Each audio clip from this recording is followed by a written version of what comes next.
Mercedes-Benz Viano. Ar kādu motoru viņu pirkt un kas tev par viņiem jāzina, ja skaties tajā virzienā? Konkurenti, motori, priekšrocības, un, protams, arī trūkumi.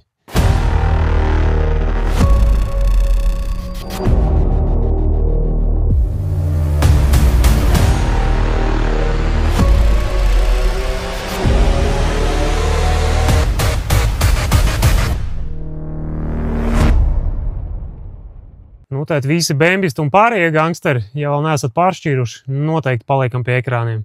Īpaši, ja nākotnē plānojat piedalīties Kinder ražošanas procesos. Jūs taču plānojat, vai ne? Es domāju, ka jūs šo video nekādā gadījumā nedrīkstat palaist garām, jo ļoti iespējams, ka šis ir vienīgais cieņpilnais veids, kā vienlaicīgi nepazaudēt stāju, nesalauzt pašapziņu un atstāt cerību pakaifot briedumu gados, arī ar 3 bērniem un sievas mātes salonā. Piekam ļoti iespējams, ka par tevi nāks atklāsmi, ka būt par daudz bērnu ģimenes tēvu var būt forši arī no šādas perspektīvas. Šādas. Un neaizmirstam abonēt šo kanālu. Nākotnē es esmu ieplānojis priekš jums no sava skatu punkta pacelāt daudzus populārus modeļus. Es domāju, ka mēģināsim apskatīt un salauzt dažus stereotipus, kuri dzīvo jūsu galvās. Piemēram, es no jums bieži dzirdu, ka Mercedes uzturēšanā ir dārga mašīna. To, ka kaut kas viņam varbūt var maksāt dārgāk, ja salīdzina kaut kādu Passatu, ļoti iespējams. Bet to, ka viņš pareizi nopirkts, būs jāremontē 2 reizes retāk, to gan jūs par ietaupījumu parasti nesaucat. Nemaz nerunājot par to, kā jūs kaifosiet kaut kādā E-klasē pret to pašu Passatu. Bet ne par to šodien. Un vēl, uzreiz brīdinu, ja šeit ir ieklīdis kāds kaislīgs T5 multivan fans ar vājiem nerviem un agresīvu noskaņojumu visur oponēt, uzreiz iesaku iedzert kādu nomierinošu tableti vai vispār izlaist šo materiālu. Jo es nezinu, kungi, ko jūs no savas puses man šī video beigās varētu mēģināt nolikt blakus. To līdz kaulam izrūsējušo 2.5 TDI ar DSG karbu, vai to bēdīgi slaveno 2 litrus 132 kW biturbo motoru. Un atkal ar to pašu DSG automātu. Un jautājums nolikt blakus kam? Tam Mercedes 3 litru dīzelim ar 5-pakāpju klasisko automātu, un ar kuriem mēs paši bez iejaukšanās motorā esam nobraukuši vairāk kā 500 000 km. Labi, to Volkswagen 2.5 TDI droši vien, ka būtu pat korektāk salīdzināt nevis ar 3-litrīgo motoru, bet ar to 646 2.2 dīzeli. Bet, tur es domāju, ka viņam uzticamības ziņā nav nekāda izreču. Un jūs man nepārprotiet, multivans ir foršs auto, iespējams pat labākais savā klasē, bet tikai tad, ja nebūtu Mercedes. Uzticamības ziņā vienīgais multivans, kurš varētu ar to Mercedes kaut cik konkurēt, ir T5 no 10. gada, un arī tikai ar 2 litru 103 kW Common-Rail motoru. Bet tas pa lielam arī būs viņa vienīgais trumpis, jo kombinācijā ar to motoru viņam salonā parasti ir tikai stūri un pedāļi. Dabūt viņu ar labu komplektāciju, labā stāvoklī un kaut cik pieņemamā cenā, ir diezgan liels izaicinājums. Parasti, ja ir kaut kas jēdzīgs, tad zem tā pārsega jau būs bēdīgi slavenais 132 kW biturbo, kur nosaukt par labu motoru man būs ļoti grūti. Un ar 15. gadu tur arī nekas labāks nepalika, diemžēl. Bet tiem arī tur. Cena jau faktiski ir tāda, ka tur jau V-klasa ar roku varēs aizsniegt. Par V-klasēm mēs arī nākotnē noteikti, ka parunāsim. Pie kā mēs nekad neaizmirsīšu to ainu, ka es pa Poliju pirms dažiem gadiem striķī vilku dažus gadus vecu multivanu. Un ar ko? Ar šitādu pašu Viano. Ar to Viano parasti ir tā, ka tev var pazust jauda, var vibrēt kardāns, viņš var sākt kratīties, bet pierunāt viņu apstāties pavisam pie normāliem apstākļiem, tur tev būs jāpacenšās. Bet labi, tā kā saka, liriska atkāpe, ķeramies pie lietas. Tā kā vāram tējas kafijas un varat ērti iekārtoties savos dīvānos. Tā kā droši sēdinām blakus savus sievas, tiem, kam ir, tie var sēdināt arī sievas mātes. Par motoriem viņam gan jau nebūs pārāk interesanti, tur mēģināsim tā īsi vismaz šoreiz. Bet praktisko pusi es domāju, ka kundzes noteikti varētu novērtēt. Mēģināsim vienā vēzienā iziet cauri visam tam, ko paši pa šiem gadiem esam sapratuši. Un ne tikai sapratuši, bet arī iemācījušies un pārbaudījuši savus ādas. Skaidrībai. Neliela statistika. Mums ar viņiem ir ne tikai teorētiska pieredze, bet arī praktiski.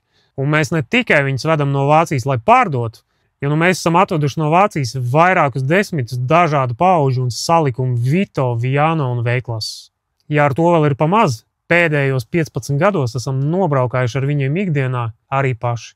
Es domāju, ka kaut kāda saprašana, lai varētu atļauties par šito visu kaut cik objektīvi spriest, es domāju, ka mums ir. Nu tad pie lietas. Mercedes-Benz Viano pirmā paudze no 2003. līdz 2010. gadam. Un otra paudze no 2011. līdz 2014. gadam.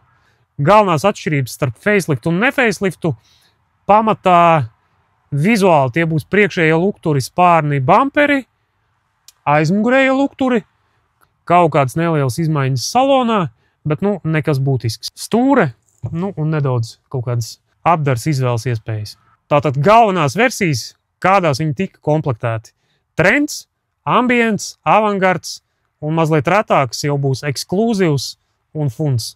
Funs, lai jūs zinātu, ir tā komplektācija, kur jau nāk kā dzīvojamais. Aizmugurē būs sēdeklis kā multivanam, priekšējie krēsli ļoti daudziem bija opcija, ka viņi griežās ap savu asi, vadītāju un pasažieru priekšējie sēdekļi. Bet šī versija nav pārāk populāra. Ja jūs tādu gribat sameklēt, būs diezgan grūti. Varbūt, ka tad labāk jāņem tas multivans. Ekskluzīvajām versijām atšķīrās sliekšņi, mazliet bumperis priekšā aizmugurē, kaut kādas vēl dažas nebūtiskas lietas. Un, protams, bija arī Marko Polo Vestfālija. Ar gultu otrā stāvā šajā vietā viņam bija virtuvē, izlietnē, gāzes balons vispārējais. Pie kā viņam nāca tikai 4 sēdvietas, tātad vadītājs pasažieris un aizmugurē bija divvietīgais sēdeklis, kuru varēja transformēt par gultu. Tātad gulta bija pirmā stāvā un gulta bija otrā stāvā. Tādi mums ir bijuši 2 gabali. Gan Viano, gan V-klasa. Virsbūves versijas. Tātad visi Viano bija pieejami 3 garumos un 2 riteņu bāzēs. Kompakts, longs un ekstra longs. Pirmajiem 2 viena riteņu bāze. Savukārt ekstra longam riteņu bāze bija garāka. Tos, kuri interesē skaitļi, pagūlējiet paši. Es, kā saka, neesmu žurnālists, lai stāstītu jums tik garlaicīgas lietas. Pats optimālākais droši vien, ka būs longs. Garāks par multivanu, standarta riteņu bāzi, būs ērts gan pilsētā, gan uz šosejas. Savukārt kompakts, tas, kas ir, mēs viņu saucam pa karatistu, izskatās tāpat kā BMW kompakts. Tāds nocirsts pakaļ. Es pat nezinu, kāpēc tāds vispār vajadzēja ražot. Un ekstra longs. Vietas daudz, bagažnieks liels, bet pilsētā ar tādu baigi komfortabli nebūs. Tieši dēļ tās garās riteņbāzes. Tālāk. Sēdvietu skaita variācijas. Viano maksimāli nāca 8 vietas. Vito jūs varējāt dabūt arī ar 9 vietām, bet 8-vietīgas un 9-vietīgas mēs parasti neņemam. Jo faktiski visi viņi ir bijuši pirkti jauni tieši komerciāliem mērķiem. Un parasti ir stipri vairāk dzīvi redzējuši nekā tie paši 6-vietīgie un 7-vietīgie. Un tās 8 vietas man parasti asociējās ar takšiem, transferiem un autobusiem kā tādiem. Gan jau var atrast arī kādu 8-vietīgo, kā saka, cienīgā stāvoklī. Pie kam ar sēdvietu skaitu tu nākotnē brīvi vari variēt. Viano grīdā esošās sliedes tev ļauj improvizēt ar to sēdvietu skaitu, kā vien tev ienāk prātā. Šitien atkal akmens multivan dārziņā. Tu to gultu var stumdīt uz priekšu uz atpakaļ, bet ja tev vajag iemest leduskapi, tu visticamāk aptaisīsies, ja tu mēģinās viens pats to krēslu izcelt. Viano tu no trīnieka viennieku mierīgi nocels nost. Protams, ja tev vajag to gultu, tāda problēma tev būs arī Viano, kurš nāca tajā fun komplektācijā, kurā, kā noskaidrojam, arī tāda opcija ir dabonam. Bet ja tu nopirki Viano ar 6 vietām un tev pieteicās vēl viens kinders, tu mierīgi tos 2 vienvietīgos sēdekļus vari izņemt laukā un nopirkt vietā trīnieku. Man daži klienti pat ir realizējuši šo jautājumu maiņas ceļā. Vienam vajag trīnieku, otram vienniekus, un viņi viens otru arī atrada. Tā kā visi beigās laimīgi. Un tās sliedes grīdā tam arī ir paredzētas. Un ja tu gribi visu oficiāli, tad arī zini, ka jebkurā brīdī tu CSDD ar nesāpīgām darbībām pāris stundu laikā mierīgi piereģistrēs to sēdvietu skaitu jebkādās robežās starp 2 un 8 vietām.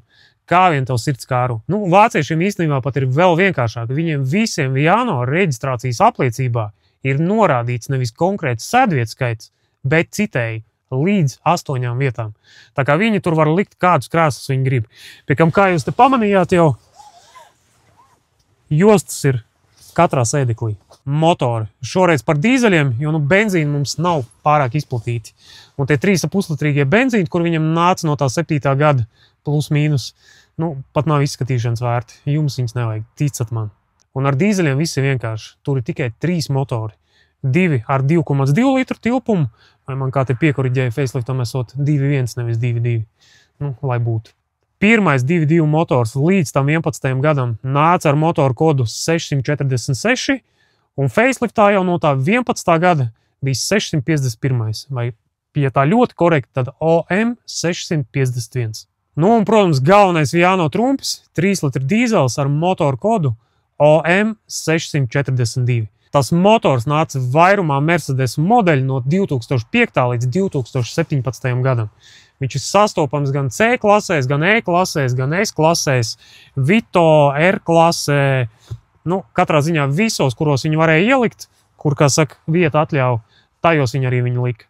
Ļoti labs, pareizi apkopts, ļoti labs un izturīgs motors. Tālāk, pār pilnpiedziņām. Formatics, vai pareizāk, Fiermatics. Fiermatic es jums neiesaku, pie kam viņš bija dabonams salikumā tikai ar 2.2 motoriem. Pēdējais pilnpiedziņas Viano, kurš mums bija teritorijā, mēs, kā saka, pārvilkām krustu. Ja man nav iespēja viņu iztestēt Vācijā uz vietas, es kategoriski pirkt viņu neriskētu. Pie kam, jātestē, viņš ir ļoti rūpīgi. Kaut kādu laiku atpakaļ, tas pēdējais, kas mums bija, mēs viņu pārdevām klientam un pēc nedēļas pa garantiju viņam to sadals kārbu restaurējām. To sadals kārbas restaurāciju mēs viņam pēc nedēļas nokompensējām. Viņš viņu atrestaurēja, un pēc mēneša viņš jau atkal bija sākuma pozīcijā. Tā kā jārēķinās, ka tiem Viano jau tā ir tas kardānu mezglis ar krustiņiem, ar karājošiem gultņiem. Ja tur vēl ir jācīnās ar sadals kārbu vai tautā saucamo rozdatku, es jums baigi nerekomendēju. Jūs no tām vibrācijām netiksiet vaļā. Vēl mazliet par motoriem. Visi 3 minētie motori ir ķēdes motori. Visi konceptuāli ļoti izturīgi un ar milzīgu potenciālu nobraukt ļoti lielus kilometrus. Ir redzēti eksemplāri gan trīnieki, gan 2.2 ar 500, 600, 700 un pat ar 800 tūkstošiem. 651. Tur ir savs nianses, tiem tur, kā saka, vairāk jāpiegriež vērība visādām niansēm, bet, ja visu izdarīt pareizi, viņš ies ļoti ilgi. Un ja kāds to 3-litrīgo motoru spēj salauzt, tad vairumā gadījumu tā ir kāda beigta sprausla vai eļas sūknis. Vai kā mēs zinām, katastrofāla attieksme pret apkopēm un eksploatāciju. Tālāk, kārbas. Pa kārbām man te baigi jums nav ko stāstīt. Pilnīgi visi Viano bija aprīkot ar 5-pakāpju klasisko tiptroniku. Ļoti labas kārbas, kuras, pēc manām domām nav jēga pat remontēt, pat ja viņai kaut kas notiek. Standarta vainas viņām ir bijušas ar hidromuftēm. Vienam, man liekas, ka mēs mainījām arī smadzenes pa visiem šiem gadiem. Bet, ja tā kārba nobeidzās, remontēt viņu pa kaut kādiem 2-3 tūkstošiem, es neredzu vispār nekādu jēgu. Jo, šrotos viņas maksā parasti ap kaut kādiem 500, 600, varbūt 700 eiro. Tā kā pa tiem 2-3 tūkstošiem, ko maksās viņu atrestaurēt, vēl reizēm var padiskutēt par to, kā viņas atrestaurē. Pa to pašu naudu var nopirkt kādas 2-3 kārbas un nolikt viņas mierīgi plauktiņā. Ar mehānikām baigā pieredze nav. Kaut kā 2 eksemplāri ir bijuši mehānikās, bet tur nekādas problēmas vispār nav bijušas. Bet viņi ir diezgan reti. Tā, vēl viena ļoti liela priekšrocība. Viņiem pilnīgi noteikti ir sēdpozīcija. Viņiem ir daudz zemāks sēdeklis nekā visiem konkurentiem šajā klasē. Respektīvi ar 1,85 m augumu es viņā brīvi varu vienkārši iesaisties. Nevis kāpt caur pakāpienu, kā tas ir visiem pārējiem. Tas ir ļoti interesanti, un šis, es domāju, varētu būt ļoti labs veids, kā pierunāt ar šitādu braukāt arī sievu, jo tas sēdekļa augstums viņam būs tā kā, gandrīz tā kā parketniekam. Teiksim, kaut kāds Q7, tas pats XC90, mierīgi var pārsēdināt sievu no tāda uz šitādu. Nebūs, kā saka, sajūta, kad brauc ar autobusu. Jebkuru sēdekli ir iespējams nolikt jebkādā pozīcijā. Protams, Multionam ir foršāk, jo jūs viņu varat apgriezt ap savu asi, to vidējo rindu, bet Viano būsiet spiesti viņu fiziski izcelt ārā. Pat var pamēģināt nodemonstrēt, kā tas te bija. Te otrā pusē bija tāds kloķīts jāparauj, un tad viņu varēja nogāzt. Labi, mana viena roka būs baigi grūti, bet es domāju, ka gan jau kas apratāt. Tātad viņu var nolikt otrādi. Protams, šādā stāvoklī viņš ir daudz interesantāks, bet tiek nozagt ļoti daudz vieta tieši aiz šitām mugurām, jo tā vieta sanāk neizmantot. Nu, tur, protams, arī iemest kādu somu, bet, nu, tiek nozagta vieta kājām abiem pretī sēdošajiem. Nu, pa kaut kādu materiālu apdari, es domāju, ka te nav baigā jēga diskutēt, nu, viņš tomēr ir vislabākais savā klasē, pilnīgi noteikti.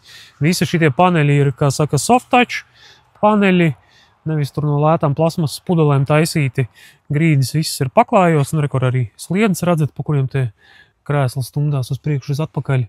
Piekam šajā versijā, kur nāk visi pa vienam, tur var katrs sēdēt kā kungs. Jā, nu, lūks, kā jau minēju, 3 gabals konkrēti šim.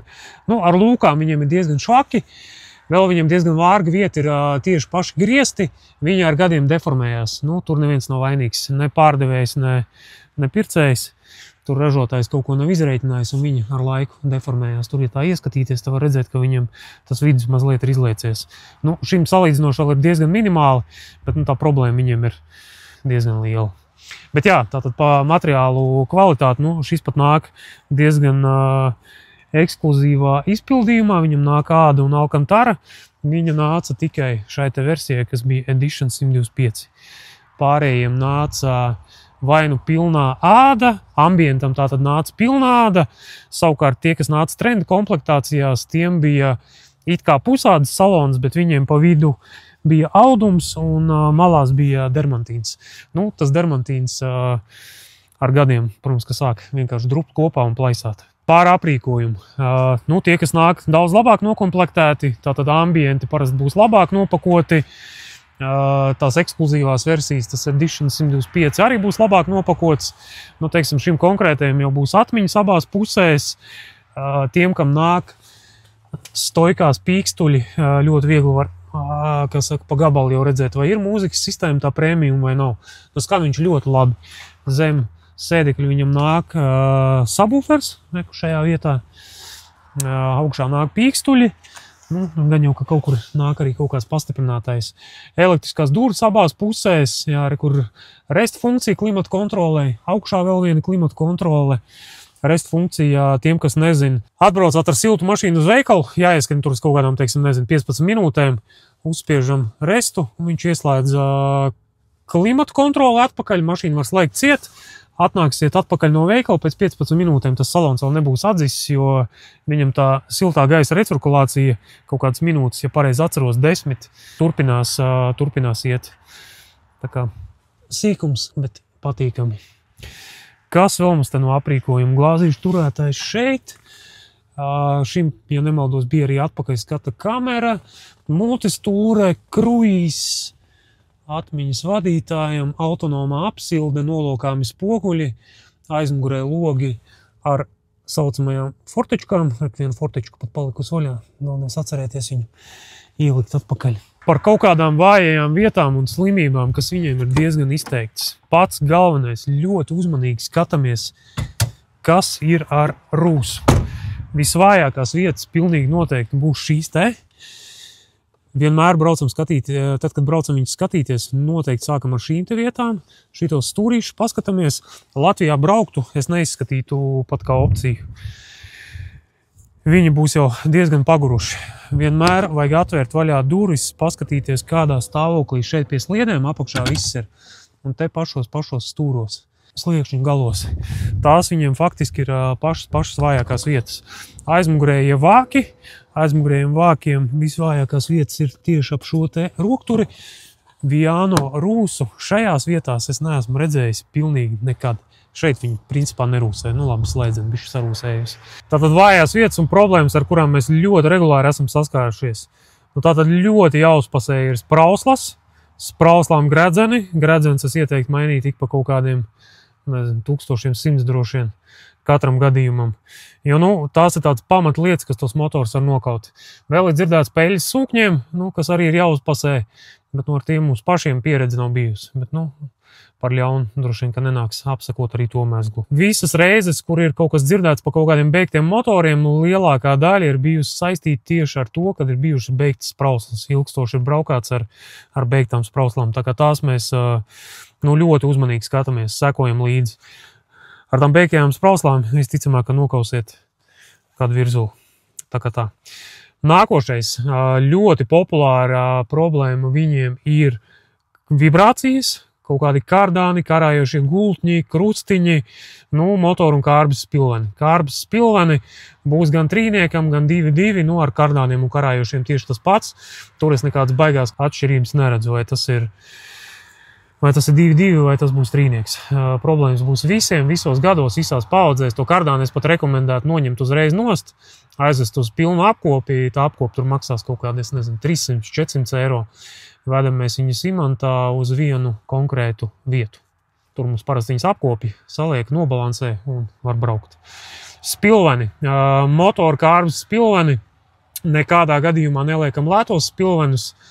Tikai un vienīgi labus ražotājus vai oriģinālus.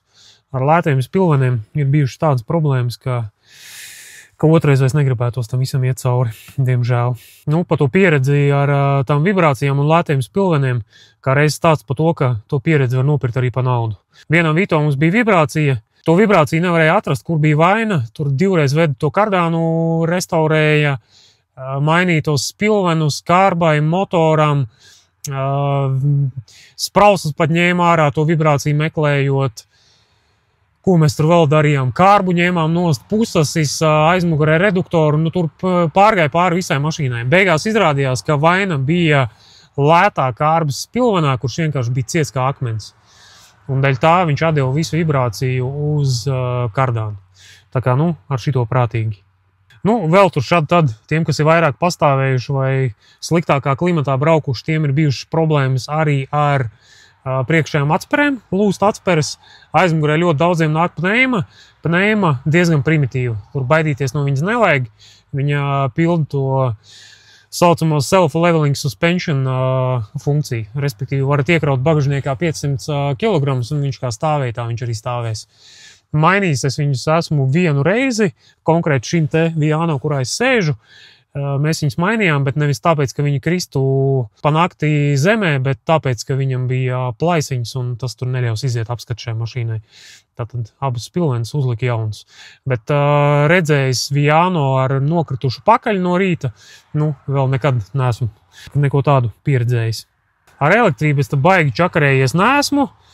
Kaut kādas izteiktākās problēmas parasti ir ar elektriskajām durvīm, bet arī mehānismus elektriskajām durvīm remontējis un mainījis es baigi neesmu, bet viņiem ir ļoti izteikta problēma, ka sākot braukt, viņš bļauj, ka tās durvis ir vaļā.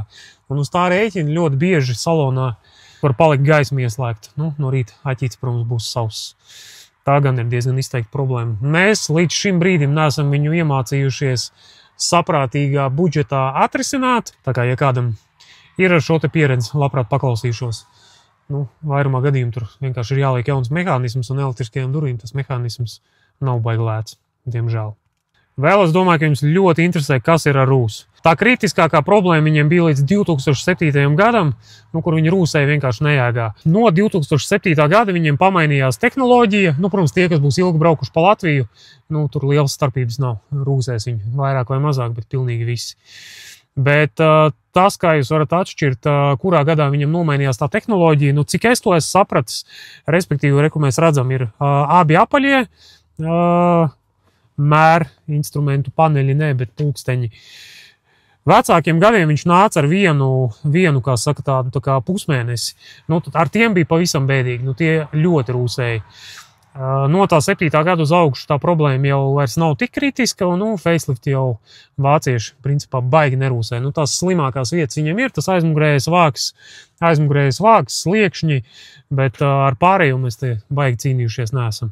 Pie kam līdz tam 11. gadam priekšējie spārni bija no plasmas, tātad tie nesarūsēs nekad. Man kolēģis ar tādu nobrauca no kaut kāda 2008. līdz pat kaut kādam, es pat nezinu, viņš kaut kādas 10 gadus, man liekas, točin ar viņu nobrauca. Viņam tā mašīna pie 570 000 sarūsējas bija pilnīgi visa, izņemot priekšējos spārnus. Tā kā jā, tie, kas būs ilgi braukuši Latvijā, arī jaunāk gadi, tiem būs tās rūsas problēmas. Tas vairāk norakstāms tādām konstrukcijas īpatnībām kā tādām, protams, klimats, tur neko. Un esam ļoti uzmanīgi. Jau uz pārdošanu tā rūsa būs aizkrāsot. Nekas labs jūs pēc tās pirmās ziemas droši vien, ka negaida. Lai gan multivans rūsē vairāk. Pilnīgi noteikti. Vēl viņiem diezgan izplatīta problēma ir saulē izkaltušie jumti. Nu, par tiem deformētajiem griestu materiāliem es jau jums pieminēju kaut kādu brītiņu atpakaļ, bet nu, tur neko. Vecums un akmens ražotāja dārziņā. Tā kā perikupus nevainojiet. Vēl viena ļoti izplatīta problēma. Viņiem ir degošs SRS. Tātad degošais SRS vairumā gadījumu būs tieši dēļ šī te jostas stiprinājuma. Te nāk vadiņš, tas vadiņš nolokās un viņš iemet kļūdu. To ļoti demokrātiski un lēti var parasti sakārtot. Jēga mainīt to jostas stiprinājumu nav. To vadiņu var nolikt atpakaļ savā vietā, kas saka, un braukt tālāk. Kļūda pazudīs. Ja jums kāds saka, ka jāmaina kaut kāds dārgs bloks, beidziet no turienes. Tieši tāpat vajadzētu beigt, ja 3-litrīgajam motoram sāk tecēt eļļa no kārbas apakšā. Ja iebraucat servisā, servis paceļ augšā un piedāvājums noņemt kārbu, lai samainītu kārbas un motoru blīvslēgu, mūciet prom. Tā vaina nebūs tur. Tā vaina būs starpdzesētājā. Nu, un pati galvenā problēma, kas ir šiem te motoriem, tas ir starpdzesētājs. Tātad viņam ir V-veida motors, un motoram pa vidu ir eļļas dzesētājs. Tam dzesētājam ar laiku sakals blīves un tā eļļa sāk tecēt. Ja jūs iebraucat servisā, jums to mašīnu paceļ augšā un saka, kad ir jāceļ nost kārbu, lai samainītu kārbas blīvslēgu, beidziet no tā servisa. Viņi Mercedes visticamāk, ka nemāk. Tā problēma ir tā starpdzesētājā, un starp tām abām galvām viņam sāk krāties eļļa. Ražotājs blokā ir uztaisījis drenāžu. Es nezinu, viņi to ir darījuši speciāli vai viņiem, kā saka, tā sanāca.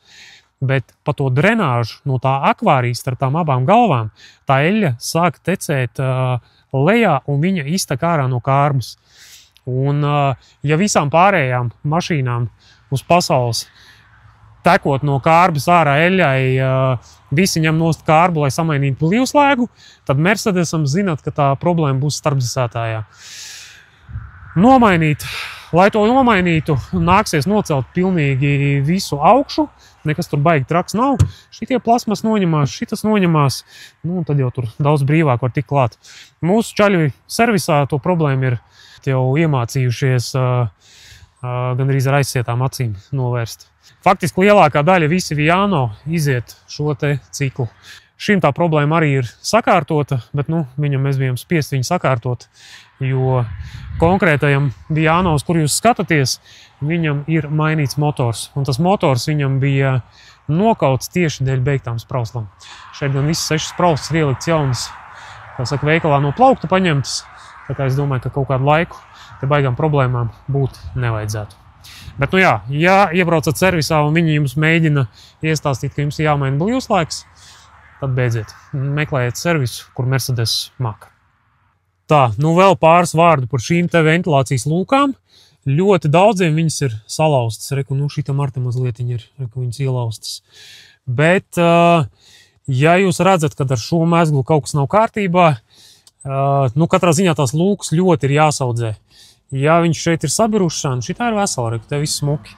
Bet, nu, šitas vidus, ja ir jāizņem ārā, nu, tur būs bišķi jābruņojas ar pacietību.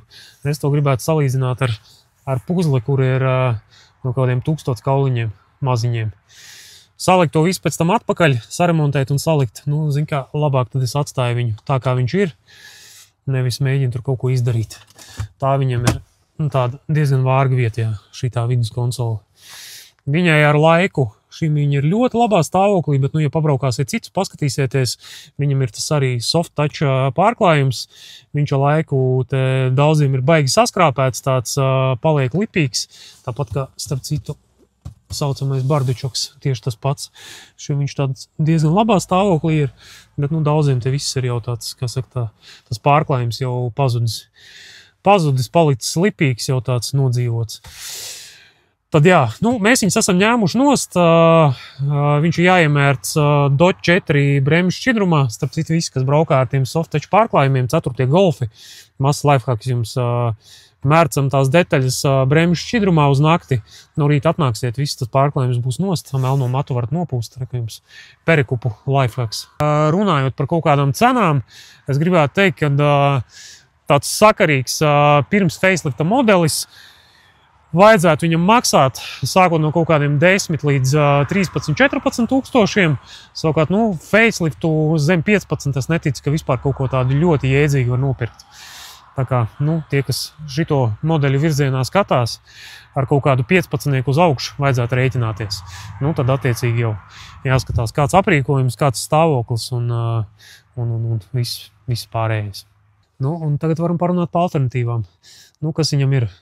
Tuvākā alternatīva noteikti, kad ir tas pats pieminētais multivans, tad mums ir Vivaro Trafiks.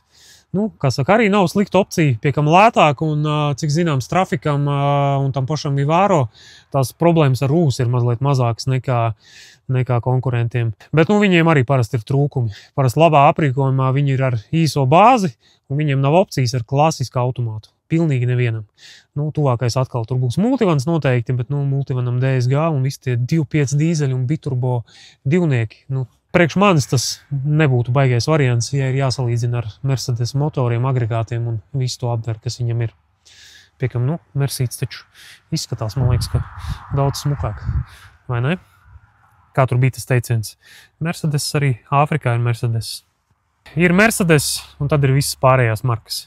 Ja par atsevišķām klasēm un viegliem šeit noteikti varētu oponēt, pat es pats sev, tad attiecībā uz Mercedes busiem tas teikums ir tieši šitajā te mērķī.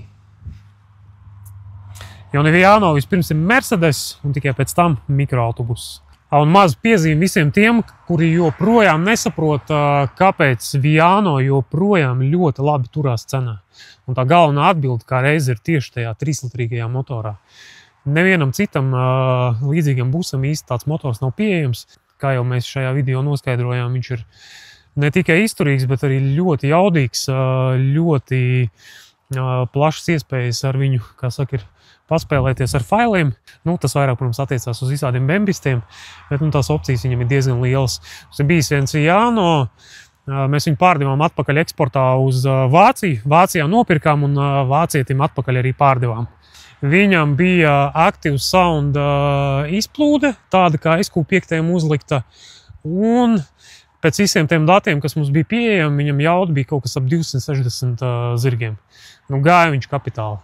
Tur kaut kādu pirmās paudzes E60 varēja arī atstāt aiz muguras. Džeki brīnījās pie Luxfor, kas tas pa busu, kurš ir spējīgs ar viņu ne tikai sacensties, bet arī mazliet, kā saka, atstāt aiz sevis. Tā video montāžas procesā sapratu, ka esmu aizmirsis jums dažas lietas izstāstīt vēl pa viņiem. Tātad es domāju, ka daudziem varētu rasties jautājums arī par galdiņu, kādās versijās viņš ir, kādās viņš nav un kādos gadījumos, ja viņš nav, viņu var ielikt. Tātad skatāmies. Tiem, kuriem nāk, saucamās vienanieces sliedes, jūs neieliksiet, jūs to galdiņu neieliksiet. Lai dabūtu galdiņu, jābūt ir pa vidu dubultajām sliedēm, kurās fiksēsies arī galdiņš. Ar galdiņu īstenībā ir tā, ka ļoti daudz no jums viņu prasa, bet varu pačukstēt, ka ikdienā viņš vairāk traucē nekā no viņa ir jēga. Garajos braucienos, protams, ir ļoti forši, var uzsist kārtas, bet ikdienā viņš ļoti traucē. Gan, teiksim, bīdīt tos krēslus, gan viņus aplikt otrādi. Vairumā gadījumā es parasti esmu izbesījies, ka man kaut kas ar to salonu ir jādara un tas galdiņš ir pa vidu. Piekam tad, kad pa vidu ir galdiņš, arī mazliet neērtāk ir no priekšas atnākt uz aizmuguri. Viņš vienmēr kaut kur maisās pa kājām. Tā kā skatieties, ja ir vienanieces sliednes, tad zinat, ka galdiņu neieliksiet gribēdam. Vēl, teiksim, no tādām problēmām, ar ko mēs esam saskārušies, mazlietiņa ar ekoloģijām. Viņam gan tas nebūs baigi aktuāli, jo lielākā daļa, teiksim, tie faceliftu modeļi nāca 11. 12. gads, tie 13. 14. gadi. Viņi salīdzinoši maz mums ir bijuši. Tātad ar tām ekoloģijām baigi lielās problēmas nebūs. Bet problēmas ar EGR un ar klapēm ieplūdes kolektorā, viņiem ir diezgan populāra problēma. Tā kā, ja gribat no šīm problēmām izbeigt, es droši vien, ka pat rekomendētu viņas amputēt uzreiz. Tas varbūt nav baigi populārais viedoklis. Ja man ar tādu mašīnu ir jāceļo kaut kur pa Eiropu, tad es justos droši vien, ka drošāk, ka viņš man nekur nepārsteigs pa ceļam.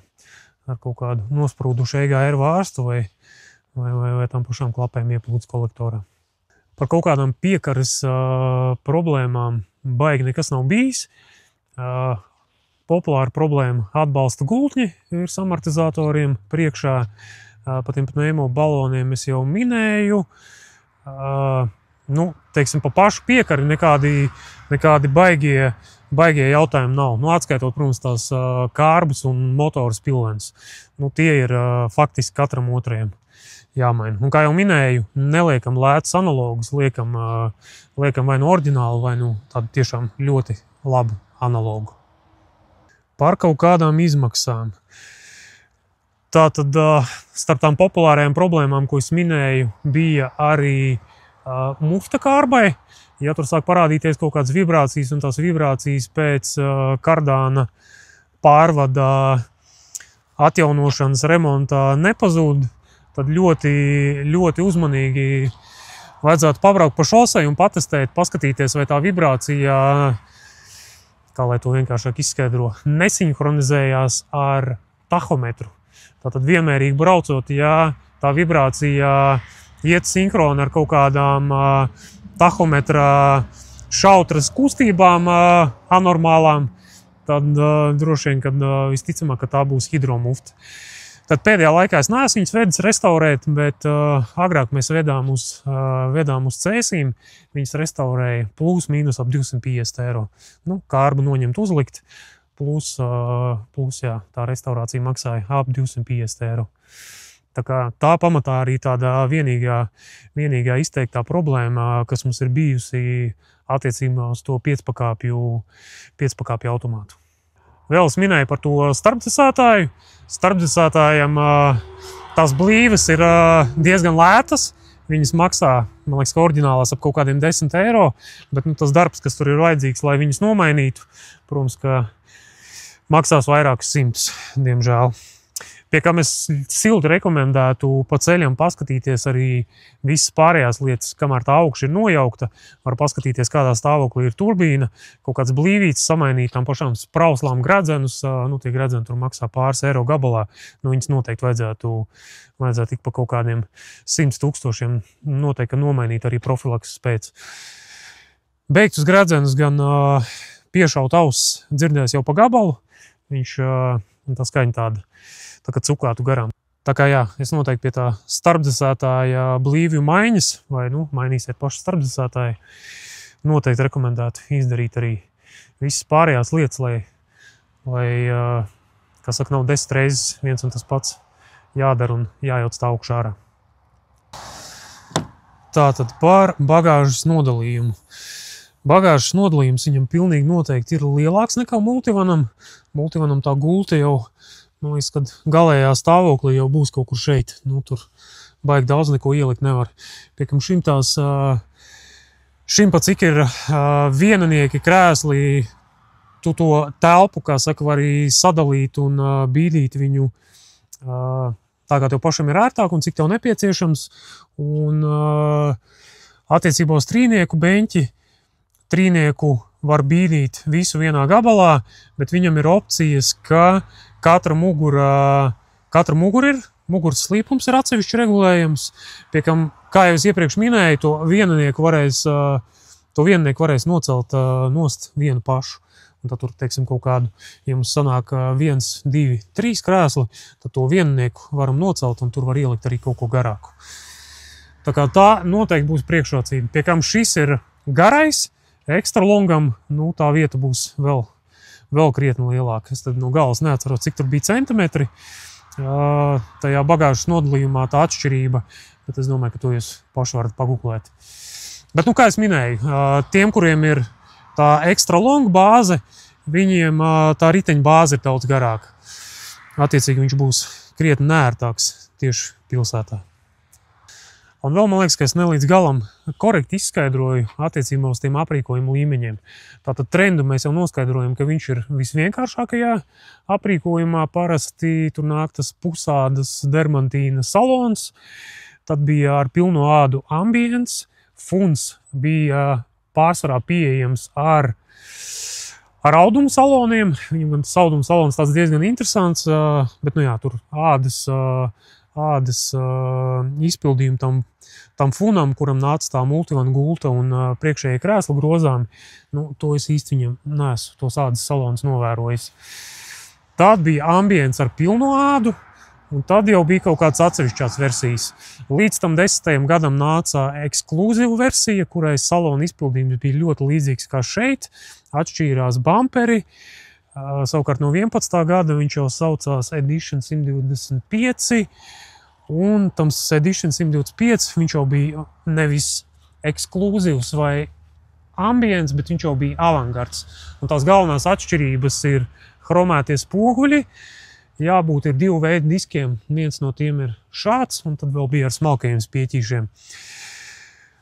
Šitās chroma uzlikas, nekādā gadījumā nepazaudējam viņas, maksā viņas dārgi, pasūtīt viņas ir ļoti grūti pat pie oficiālā dīlera. Sliekšņi, jau nāca plasmas sliekšņi, ļoti prātīgi ar šito mazo elementu. Viņš, ja pareizi atceros, maksāja kaut kāds 150–200 eiro tikai tas mazais plasmas gabaliņš. Vēl viņiem tieši tiem avangardiem Edition 125 bija tas salons, ādas un zamša pa vidu. Viņš bija pieejams gan melns, gan šitāds gaišais. Kaut kur es esmu redzējis arī ar pilnu ādu, kā ambientam. Atšķirās aizmugurējais bumpers, viņam jau nāk tā kā lūpiņu uz āru, un šitā chromētā līst aizmugurē uz bagažnieka vāka. Tā kā tās pamatā arī būs galvenās atšķirības. Man liekas, ka vairāk nekas cits te īsti neatšķīrās. Un par jaudām. Tātad līdz tam 10. gadam 2.2 motors visos Viano bija ar 110 kW un 150 zirgiem. Trīnieks bija ar 150 kW un 204 zirgiem. Savukārt faceliftā ar 651 motoru tas 2.2 bija ar 120 kW un trīniekam jau bija 165. 165 zirgi, tas bija kaut kādi, 165 kW, tas jau bija kaut kādi 224, 25 zirgspēki. Tā kā jā, nu, pa iešanu tam trīniekam problēmas jums nebūs. Bet nu pats galvenais tam visam, jebkurā gadījumā būs tas, cik meistarīgi jūs to auto nopirksiet. Tā kā labāk pat droši vien, ka būtu nopirkt dzīvu multivanu, nekā nobraukt Viano. Paldies visiem!